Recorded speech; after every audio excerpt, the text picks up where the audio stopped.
Shalom bien-aimés dans le Seigneur, nous vous saluons dans le précieux nom de Jésus. Grande est notre joie de vous retrouver à cette nouvelle session de Prions ensemble.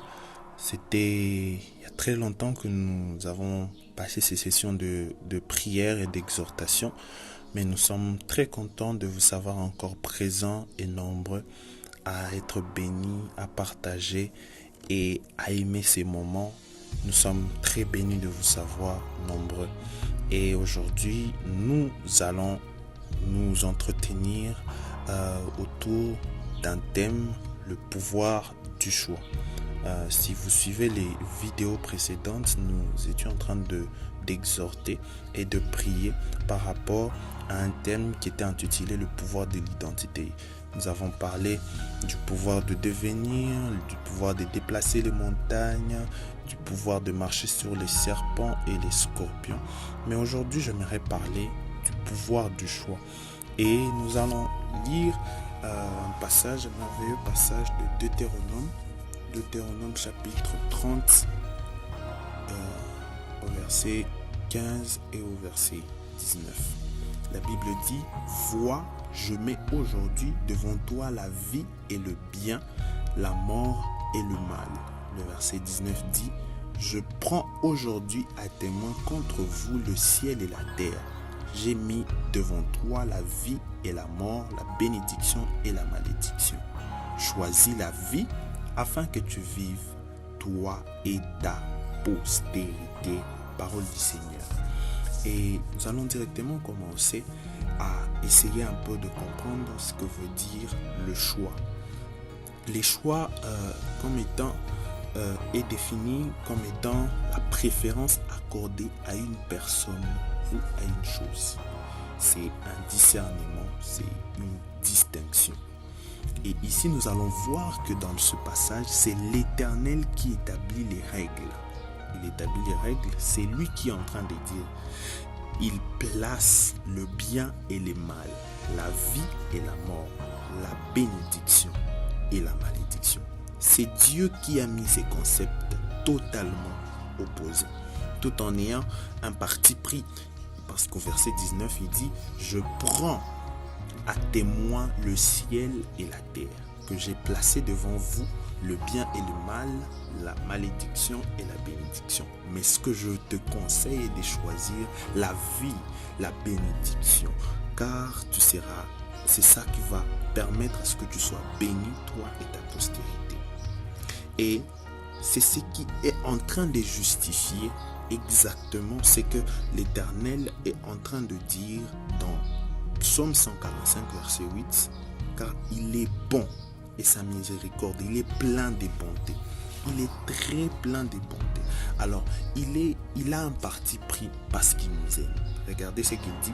Il dit: « Je vous conjure de suivre le bien. » Son parti pris, c'est le bien. Il nous conseille de suivre le bien, car notre choix garantit la destinée.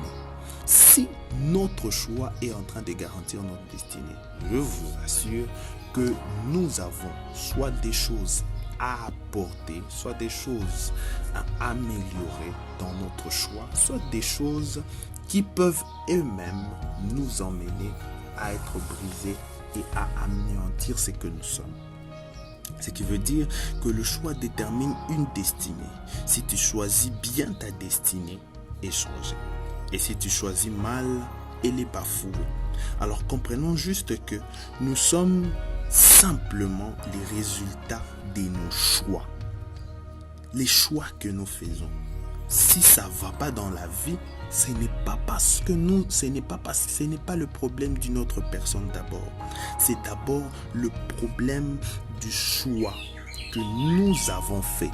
Et bien aimé dans le Seigneur, j'aimerais vous dire ceci. Faisons tout pour changer notre destinée. Et notre destinée changera par les choix que nous-mêmes, nous sommes en train de faire. Bien aimé, ce n'est pas la faute à Dieu, parce que la Bible est en train de dire, il met devant nous deux chemins et il nous conjure de suivre ce qui est bien, pas ce qui est mal. Il nous conjure de suivre ce qui est bien. Donc, deux fois, si nous ne sommes pas bien dans la vie, ce n'est pas parce que c'est la faute de papa, c'est la faute de l'oncle, c'est la faute de celui-là qui t'a pas aidé. C'est la faute à toi-même. La faute vient à toi-même parce que c'est toi qui n'as pas fait le bon choix. C'est toi qui n'as pas fait le bon choix. Et j'aimerais dire à quelqu'un que le choix que tu fais de ta vie, c'est ça qui détermine ta destinée. Vous savez, avant d'avoir le pouvoir de l'identité, avant d'avoir le pouvoir de marcher sur les serpents, le scorpion, avant d'avoir le pouvoir de déplacer les montagnes, vous avez le pouvoir du choix. Regardez ce que la Bible dit. La Bible dit dans l'Apocalypse, il frappe à ta porte. La Bible dit exactement qu'il frappe à ta porte. Et lorsqu'il est en train de frapper à ta porte, qu'est-ce qu'il est en train de chercher? Il cherche quelque chose de très précieux et de très important. À ce que toi tu puisses ouvrir. C'est ça juste la chose qu'il est en train de chercher. Il cherche que tu ouvres. C'est simplement ça qu'il est en train de chercher. Donc il te laisse même le choix de faire, d'ouvrir ou de fermer. Alors que la chose qu'il est en train de vouloir faire pour toi, c'est pour ton bien. C'est pour ton bien. C'est pour ton bien, bien-aimé. Il est en train de chercher à t'aider. Mais il veut que le choix vienne de toi.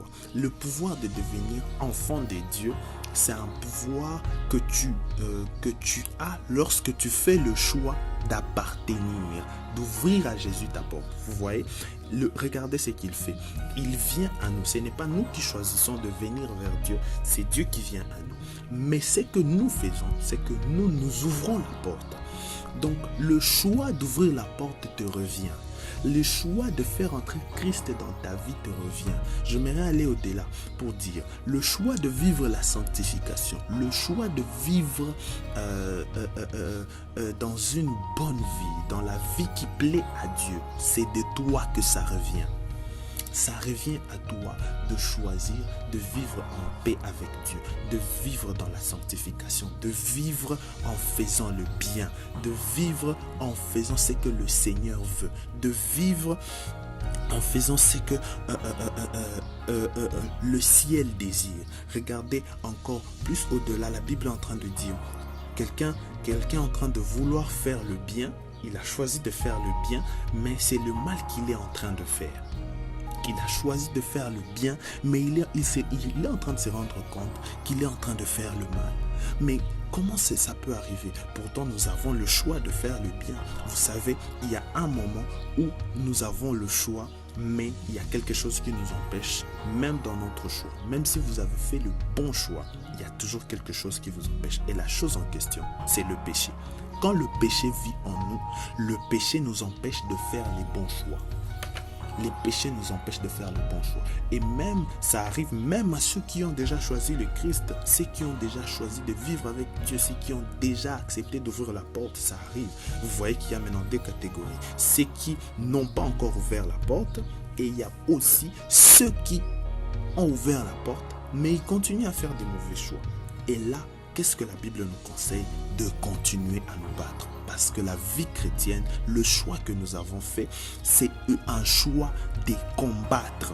Le choix du bien, c'est un choix au combat. J'aimerais dire à un chrétien que si tu as choisi le bien, tu as choisi de combattre. Parce que si tu as choisi le bien, tu dois continuer à combattre. Tu viens d'une autre nature et tu entres dans une autre nature. La nature de Christ. Et il y a des choses normalement, parce que tu es dans la chair humaine, qui vont continuer à ne pas être d'accord avec le choix que toi tu as fait, le choix de suivre Jésus. Alors tu as le devoir de te battre tous les jours. Tu as les démarches tu as le devoir plutôt de continuer à te battre. C'est pourquoi jusqu'à la fin, Paul continue, a dit, j'ai combattu le bon combat, j'ai achevé ma course et j'ai gardé la foi. Bien-aimé, quand on est en Christ, on fait le combat de garder la foi. Et même si c'est le choix que tu as fait le choix de suivre le Seigneur, tu as fait le choix de suivre Jésus, de vivre dans la sainteté, mais tu es en train de remarquer que ça ne marche pas. Tu te bats tous les jours, mais tu vois que ça ne marche pas. J'aimerais te dire une chose, continue de te battre. Le Seigneur a fait de toi un plus que vainqueur. Continue de ramener ces problèmes-là au pied de Dieu. Continue de prendre des décisions radicales sur ta foi. Quand c'est radical, ça va t'aider, ça va te propulser, ça va te permettre d'aller, de monter dans ta croissance avec le Seigneur. Vous savez, il y a des choses aussi, nous avons fait de choix, mais nous ne prenons pas des décisions radicales sur des péchés. Et voilà pourquoi, de fois, ça nous anéantit. Nous continuons à faire ce que nous ne voulons pas. Pourquoi? Parce que nous ne prenons pas des décisions radicales. Le choix incite au combat. Et les décisions radicales sont des combats que vous effectuez avec vous-même. Et j'aimerais prier avec quelqu'un.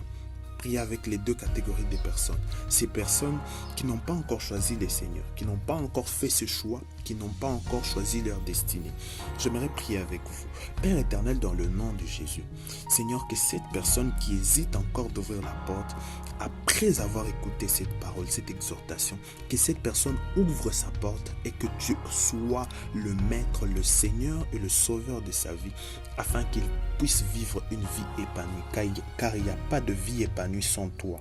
Et Seigneur, Dieu de gloire, je prie également pour cette personne qui a ouvert sa porte et a accepté que tu entres dans sa vie. Mais elle est en train de se demander, est-ce que je vais réussir à être chrétien? Ou je suis chrétien, mais je ne vis pas une vie de chrétienté. Père, je prie au nom de Jésus, que Seigneur, tu la réconfortes. Aide-la, Seigneur, aide cette personne dans ses combats, qu'elle est en train, Seigneur, de se battre tous les jours avec le péché. Nous tous, nous nous battons. Seigneur, qu'elle comprenne que la vie chrétienne n'est pas une vie de facilité. C'est une vie de combat. C'est une vie où on doit combattre contre le péché, où on doit combattre contre la chair tous les jours. Parce que la Bible dit, marchez selon l'esprit et vous n'accomplirez pas les œuvres de la chair. Je prie que nous ne puissions pas accomplir les œuvres de la chair, que nous puissions au contraire marcher selon l'esprit.